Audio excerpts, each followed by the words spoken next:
Buenos días, buenas tardes y en especial, muy buenas noches. Mi nombre es Aurora y hoy les voy a platicar 3 leyendas de terror mexicanas. Escuchen con atención, apaguen la luz y no miren detrás de ustedes. La primera leyenda se llama La Mujer del Camino, originaria del estado de Aguascalientes. Una noche del año de 1934, una pareja había salido a divertirse. En aquella época comenzaban a ponerse de moda los salones de baile. Aguascalientes no era la excepción, a pesar de que se encontraba muy lejos de la capital del país. Esa misma noche, la joven discutió con su novio y decidió volver a su casa sola, pensando que con algún aventón lo podría lograr.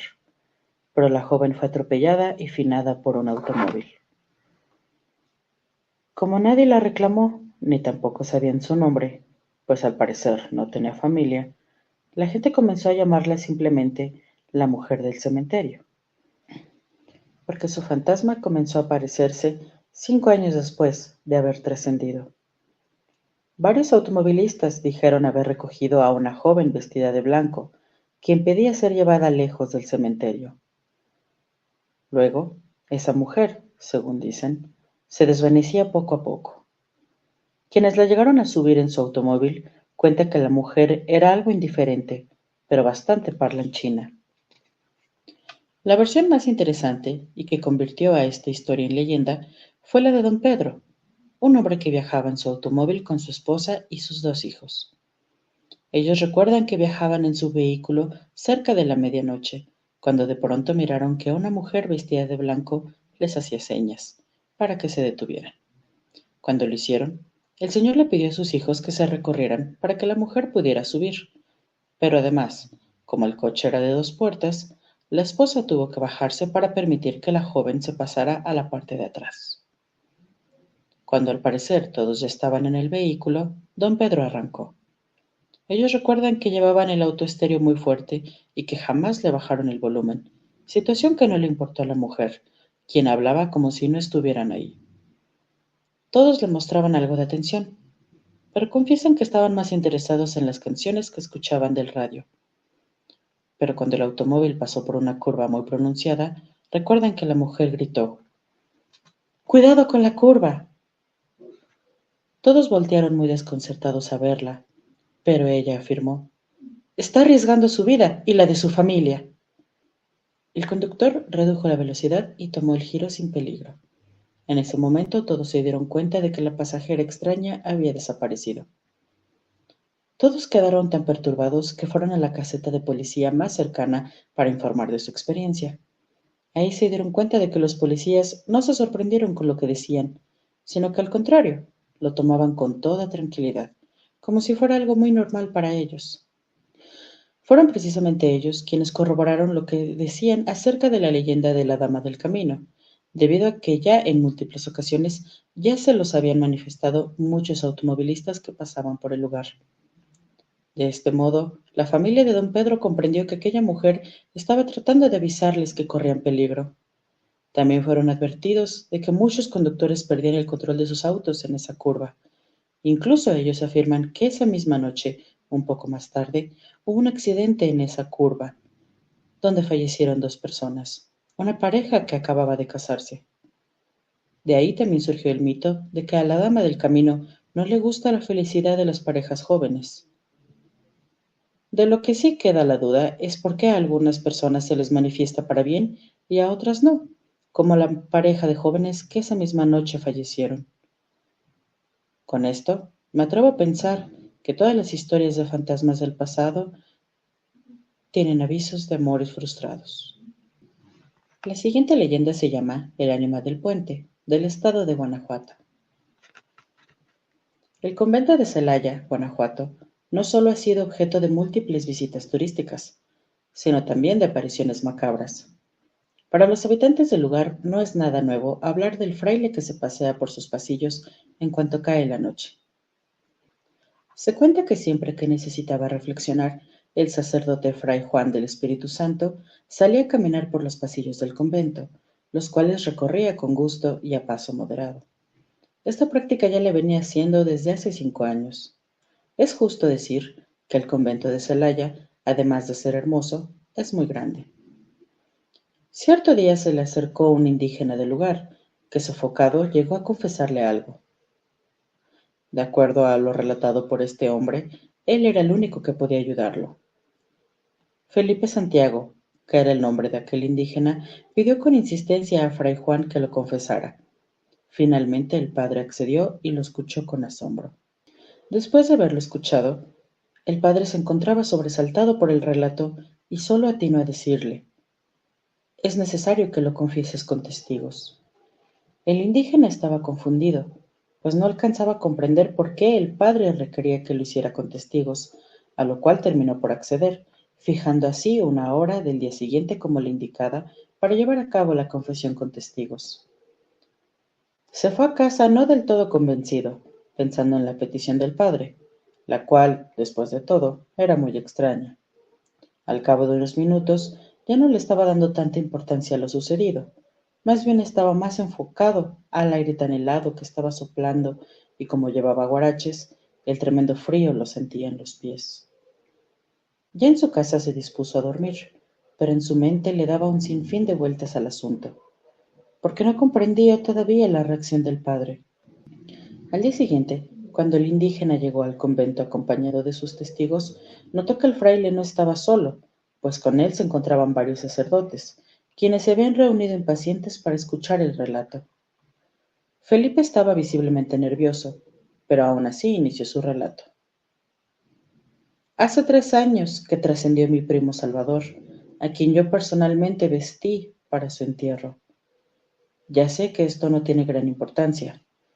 Sucede que cuando lo estaba vistiendo, sentí claramente cómo él apretó mi mano izquierda en 3 ocasiones, pero no le di importancia, pues pensé que esto era porque yo no alcanzaba a aceptar que mi pariente estuviera afinado. No comenté con nadie lo que había sucedido, por temor a que se burlaran de mí. Tiempo después, al atravesar el puente de Silva, aquel que dicen que está embrujado, escuché claramente cómo mi primo Salvador me llamaba. Yo corrí lo más veloz que pude, pero entre más corría, más fuerte era la voz de mi primo que me llamaba. Me negaba a creer lo que sucedía en dicho puente, pero finalmente tuve que aceptar que era mi primo quien venía del más allá a pedirme algo. En otra ocasión, y en el mismo lugar, escuché claramente que mi primo me pedía con desesperación que mandara celebrar 3 misas, pues su alma, decía, se encontraba penando, y esa era la única forma en que podía encontrar el descanso eterno. Fue tanto el terror que se apoderó de mí que ya no pude seguir mi camino, y solo recuerdo que me desplomé. Momentos más tarde me encontré del brazo de mi cuñado Melchor, quien aseguraba que estaba tomado, lo cual no pudo comprobarme por no tener aliento a alcohol. Pasaron días antes de que yo decidiera hablar con mi familia, pues como me sucedió cuando vestí a mi primo, me dio miedo de que me creyeran loco por este nuevo suceso. Fueron ellos que al saberlo todo me han pedido que venga hasta ustedes, a quienes consideran los más idóneos para ayudarnos, para que el espíritu de mi primo pueda descansar en paz. Los sacerdotes escuchaban con gran atención lo que decía el indígena, pues no era el primero en decir que espantaban en este puente, pero sí el único en darle un nombre al suceso. Ahora restaba ponerle remedio al asunto. Fue así como se oficiaron las 3 misas que el difunto había pedido, y santo remedio, porque se cree que el espíritu de Salvador por fin pudo descansar. Pero, según se cuenta, cada vez que pasaba Felipe por el puente, lo hacía persignándose, y por lo mismo, se cree que nunca se pudo reponer de aquella terrible impresión. Esta leyenda sigue siendo muy popular en el pueblo de San Miguelito, Celaya, donde todavía se conserva el puente de esta narración. De acuerdo a versiones más recientes, indican que cuando quisieron tirar el puente para poder hacer un camino, se escucharon terribles lamentos que provocaron la huida de los trabajadores. Desde entonces, es muy común oficiar misas en el convento de Celaya, en memoria de todas aquellas almas que han marcado como límite de su territorio aquel viejo puente. La siguiente leyenda se llama la carreta fantasma y realmente se ha escuchado en todos los estados de la República. Eran los tiempos en que el poder de Santa Ana se dejaba sentir en el norte del país. Los habitantes de aquella región recibían la influencia del país vecino, como la utilización de carretas como el medio de transporte más sofisticado de la época. La leyenda que sigue vigente en aquellos lugares puede ser escuchada al visitar aquellos pueblos pequeños. Se cuenta que existía una banda de jóvenes amantes de lo ajeno, muy temida, y en una ocasión habían acordado reunirse frente a una de sus casas antes de que la luna se ocultara, seguramente para llevar a cabo alguna de sus fechorías. Cuando la banda se congregó y esperaban impacientes a que llegara su líder, un carruaje con lámparas pasó enfrente de ellos. Esta carreta hacía demasiado ruido y pronto la perdieron de vista. Ya estaban algo molestos por la tardanza de su líder, que si hubiera estado ahí, habrían tomado esa carreta sin ningún problema. Unos minutos después escucharon nuevamente el ruido de la carreta, solo que esta vez el vehículo se detuvo frente a ellos. Se abrió la puerta y se escucharon pasos, como si alguien estuviera bajando de ella, pero no veían a nadie. Luego, la carreta emprendió la marcha y comenzó a desvanecerse. Al ver esto, los jóvenes huyeron. A la mañana siguiente encontraron a su líder finado en la entrada de la casa. Al parecer la casa donde lo esperaban le pertenecía a este hombre. Cuando lo revisaron, no presentaba huellas de alguna herida o alguna otra causa. Este relato fue anotado por uno de esos jóvenes, quien dijo haber visto claramente la carreta fantasma, asegurando que fue ésta la que se llevó a su amigo y líder. Se cuenta que esta carreta era muy conocida por todos los habitantes de Nuevo México y al norte del país, y que esta no fue la única vez que la carreta fantasma se apareció, ya que a partir de entonces, una noche al año, la carreta recorría un circuito de 12 puentes. Quienes la llegaron a ver aseguran que dentro de la carreta había seres del bajo astral que aullaban como animales salvajes.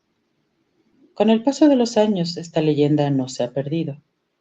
Se asegura que todavía hoy en día se puede escuchar el rechinar de las ruedas de la carreta fantasma, y quien la ha llegado a ver afirma que es un vehículo que recoge fantasmas. De hecho, también hay una creencia en estas tierras de que existe una carroza que proviene del centro de la tierra, que recoge las almas de los trascendidos.